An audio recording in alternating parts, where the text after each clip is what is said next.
आप देख रहे हैं आपका बाजार और दोनों मेहमान हमारे साथ बने हुए हैं, विवेक करवा हैं और मानस जायसवाल हैं, जिनसे हम सवाल ले रहे हैं आपके। लेकिन अब बात कर लेते हैं अर्निंग्स की। और एस्कॉर्ट्स के नंबर्स आए हैं और इन नंबर्स पर बातचीत करने के लिए हमारे साथ मिस्टर भरत मदान मौजूद है, जो कि सीएफओ हैं एस्कॉर्ट्स के। सर नमस्कार, शुक्रिया आपने समय दिया जी बिजनेस को। नंबर्स डिसेंट रहे हैं एस्कॉर्ट्स के, जहां पर प्रॉफिटेबिलिटी 11% इंप्रूव हुई है। जो ग्रोथ ड्राइवर्स रहे हैं इस क्वार्टर में वो क्या रहे हैं? एग्री मशीनरी सेल्स आपकी कैसी रही है और किन किन फैक्टर्स ने कंट्रीब्यूट किया है? आई थिंक हमारे दोनों बिजनेस ट्रैक्टर जो है कि बिजनेस और कंस्ट्रक्शन इक्विपमेंट दोनों में ग्रोथ देखने को मिली है इस क्वार्टर में। तो ट्रैक्टर में हमारा 27% वॉल्यूम ग्रोथ आई है और कंस्ट्रक्शन में अभी हमारा 16-17% की वॉल्यूम ग्रोथ देखने को मिली है। तो दोनों के ही ग्रोथ ड्राइवर रहे हैं हमारे। रेलवे वाला बिजनेस मोर लेस फ्लैट रहा है इस बार, तो इसमें ज्यादा ऑर्डर एग्जीक्यूशन हमारा नहीं हुआ और उसमें हमारा उम्मीद है कि Q4 में हमारा ऑर्डर एग्जीक्यूशन जो है वो कंप्लीट हो जाएगा। राइट मिस्टर मदान, कहीं ना कहीं डिमोनेटाइजेशन का इम्पैक्ट देखने को मिला है टॉप लाइन पर, या फिर कैप्ड रही है यहाँ पर टॉप लाइन? जी हाँ, डिमोनेटाइजेशन का इम्पैक्ट जरूर रहा है इसमें। तो अगर आप देखें तो पहले 7 महीने में जो इंडस्ट्री की ग्रोथ थी वो 20% से ऊपर की चल रही थी। तो नवंबर में इंडस्ट्री पहली बार फिर डी ग्रो की इस साल में, और दिसंबर में बड़ी मायने ग्रोथ सिंगल डिजिट देखने को मिली 7% की। तो अगर डिमोनेटाइजेशन डेफिनेटली नहीं होता तो ग्रोथ मोमेंटम प्रोबेबली कंटिन्यू रहता, तो ये क्वार्टर और भी बेहतर हो सकता था।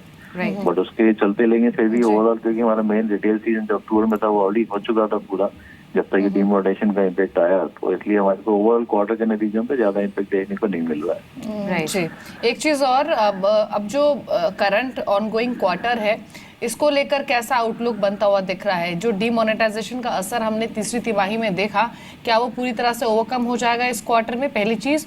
और दूसरा, ये बजट में जो अनाउंसमेंट हुई है रूरल इकोनॉमी के लिए, हाईवेज के लिए, वो आपके लिए कितनी बेनिफिशियरी हो सकती है गोइंग फॉरवर्ड?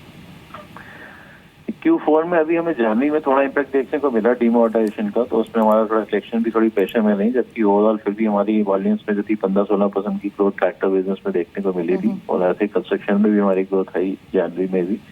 तो ओवरऑल हमें लगता है कि Q4 में अभी जैसे आरबीआई गवर्नर ने भी बोला कि मार्च तक सब स्टेबलाइज हो जाएगा और situation will be back to normal. तो हमें लगता है अभी 1-8 महीने में अभी हमारा ये वाला जो है कैश वाला इम्पैक्ट डिमोनेटाइजेशन का पूरा न्यूट्रलाइज हो जाएगा, और ये क्वार्टर में भी हमें 15 से 18% की ग्रोथ जो है ट्रैक्टर में देखने को मिल सकती है। तो ओवरऑल हमें लगता है ये क्वार्टर भी अच्छा ही रहेगा मार्जिन फ्रंट पे भी और ओवरऑल वॉल्यूम बेस पे भी। Right mister Madan, just one last question quickly. जिस तरीके से अभी आपने आरबीआई का भी मेंशन किया है, इस बार भी कटौती नहीं हुई है, तो क्या आपको लगता है उसका असर आने वाली डिमांड पर, खासतौर पर रूरल डिमांड पर पड़ेगा? जहाँ तक रूरल डिमांड की बात है, जैसे आपने बोला कि बजट में गवर्नमेंट ने काफी, फाइनेंस मिनिस्टर ने काफी फेवरेबल इनिशिएटिव्स लिए हैं रूरल सेक्टर और एग्रीकल्चर सेक्टर के चलते। तो उसमें ऑलरेडी काफी सबवेंशन जो है इंटरेस्ट की अवेलेबल है फार्मर्स के लिए। तो आई थिंक हमारी इंडस्ट्री पे इतना हमें नहीं लगता कि इतना इम्पैक्ट ज्यादा आएगा। तो आई थिंक ऑलरेडी एक तो जो रेट कट हो चुकी है उसका फेवरेबल हुआ है। तो आई थिंक ओवरऑल हमारे को लगता है कि पॉजिटिव ही रहेगी इंडस्ट्री हमारी। बिल्कुल। चलिए, बहुत बहुत शुक्रिया मिस्टर मदान अपना समय हमें जी बिजनेस पर देने के लिए और नतीजों पर बातचीत करने के लिए। All the best for coming quarters as well. चलिए, कुछ और दर्शकों की क्वेरीज शामिल कर लेते हैं। आज मुंबई स्पेशल है और मुंबई से लगातार दर्शक हमारे साथ जुड़े हुए हैं। दीपक हमारे साथ हैं फोन लाइन पर। नमस्कार दीपक, पूछिए अपना सवाल। Good morning ma'am. Good morning Deepak. Karnataka bank के शेयर्स हैं 6000 एट रेट ऑफ 121। ठीक है, आपका नजरिया बताइए please Deepak. Probably short term के लिए। ठीक है मानस, कैसे देखेंगे कर्नाटका बैंक को? 600 शेयर्स हैं इनके पास 121 के लेवल्स पर, उन्हीं के आसपास अभी ट्रेड भी कर रहा है, और शॉर्ट टर्म का इनका नजरिया है? देखिए, एक रेंज में स्टॉक ट्रेड करने लगा है, 112 लोअर लेवल पे और 125 हायर लेवल पे। मेरे ख्याल से पिछले करीब 4 से 5 हफ्ते में स्टॉक इसी रेंज में ट्रेड कर रहा है। 112 200 दिनों का मूविंग एवरेज है, तो मेरे हिसाब से वहां पर स्टॉप लॉस रखें, और जब भी 125 के लेवल्स ब्रेक होंगे तो ये मान के चलिए कि कम से कम 135 से 136 तक के स्तर देखने को मिलेंगे। तो मेरी राय में बिल्कुल होल्ड करें और अपने स्टॉप लॉसेस 112 रुपए के नीचे रखें। जी, एक एसएमएस ले लेते हैं। सवाल हमें भेजा है, इनफैक्ट हमें सवाल भेजा है सुमित इंडस्ट्रीज पर, रमेश ने मुंबई से। क्वांटिटी तो उन्होंने मेंशन नहीं की है, लेकिन परचेसिंग प्राइस जरूर बताया है। 44 इनका बाइंग प्राइस है और स्टॉक अभी 38 पर ट्रेड कर रहा है। अर्निंग्स तो पिछले क्वार्टर की ठीक ठाक रही थी। विवेक इस कंपनी की टेक्सटाइल स्पेस की कंपनी है, लेकिन इनकी बाइंग प्राइस जो है वो हायर लेवल्स का है, इसीलिए इनको नुकसान हो रहा है। क्या करना चाहिए अभी?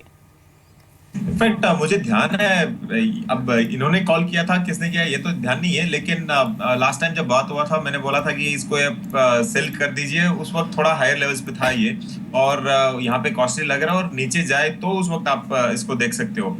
तो देखिए अब उस लेवल से नीचे आया है और अब 38 लेवल्स में ये ठीक ठाक लग रहा है, अभी भी कोई चीप नहीं है। तो मेरे हिसाब से आप अगर बहुत शॉर्ट टर्म के लिए हो तो यहाँ से भी निकल सकते हो, और अगर आपको 32 या 33 रुपए मिले तो आप इसमें री एंटर कर सकते हो। वहां पे इसका वैल्यूएशन ठीक हो जाएगा काफी, क्योंकि ये पी 5 के नीचे चला जाएगा अगर 32 33 आता है तो आप उस लेवल पे एंटर करने की सोचिए, यहाँ से आप निकल सकते हैं। एब्सोल्युटली। चलिए, तो आपको यहाँ पर राय भी मिल चुकी है। इसी के साथ आपका बाजार को समेटने का वक्त हो चला है। बहुत बहुत शुक्रिया विवेक आपका हमारे साथ जुड़ने के लिए। साथ ही मानस आपका भी बहुत बहुत शुक्रिया सभी क्वेरीज को एड्रेस करने के लिए।